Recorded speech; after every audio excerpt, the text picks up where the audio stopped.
you. I'm so glad you all chose to gather in this room out of all the choices you had tonight. This is really fun. I love WordFarm, of course, and Ruminate and Rock and Sling, and how you've supported so many of us.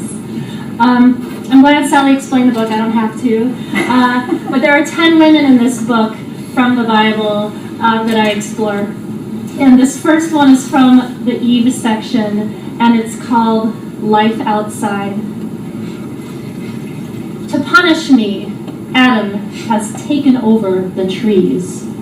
Don't touch any this time. He lets the ripe fruit fall and dissolve in the grass.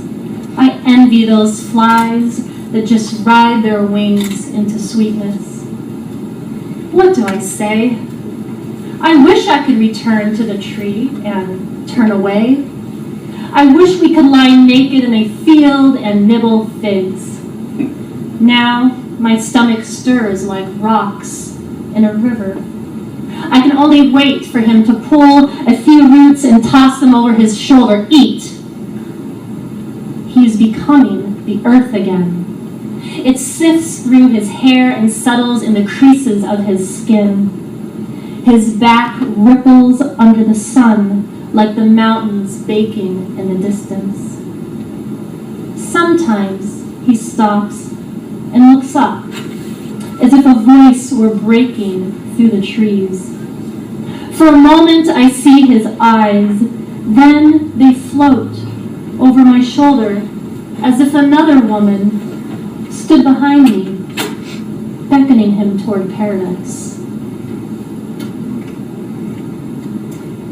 I've been kind of out of touch the past couple days traveling here, but I've seen a little bit on Facebook some red X's that I think are people standing together against human trafficking. So in honor of whatever movement that is that's going on right now, I'm going to read this poem.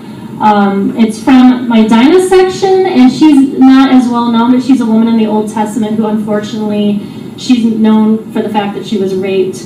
And as a result of that, there was a terrible fallout and revenge. Her brothers took revenge on an entire area.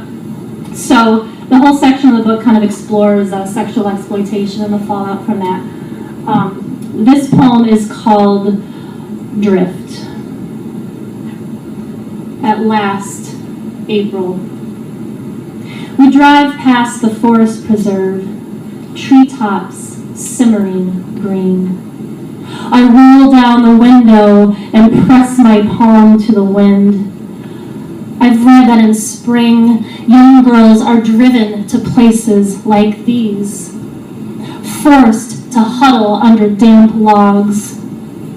Some are 13, some are 10, some are 6, shivering in stilettos and halter tops. They draw daisies in the dirt with sticks as they wait for the men to appear at twilight.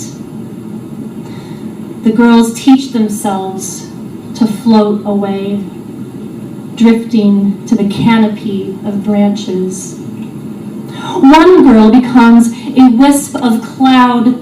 One girl becomes a squirrel. One becomes a sparrow, flitting among the open spaces until she alights on a bud.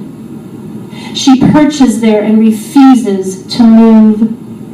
When the wind tosses the branch, she dips and sails with it, oblivious to the whimpers below, the sudden pops of raindrops, the rush of passing cars.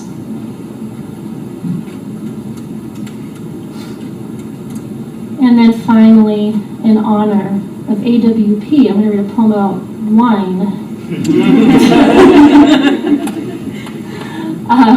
This is from the Mary section of the book, and you know, she had to put up with a lot of crap, being Jesus' mom. And I imagine that there was some background work that she was doing that we may not always think about. The wedding at Cana. At first they stared in terror, the stream of water suddenly flushing red, as if a fish had been speared in the cistern.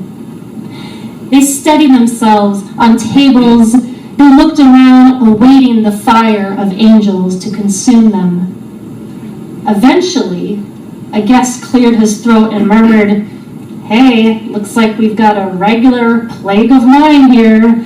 And they began to laugh, softly at first, then wildly, lusciously, as the swallows ignited their throats.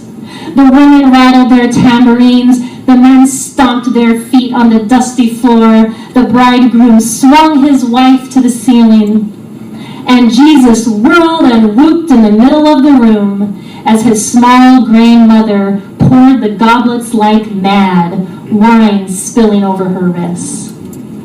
Thank you.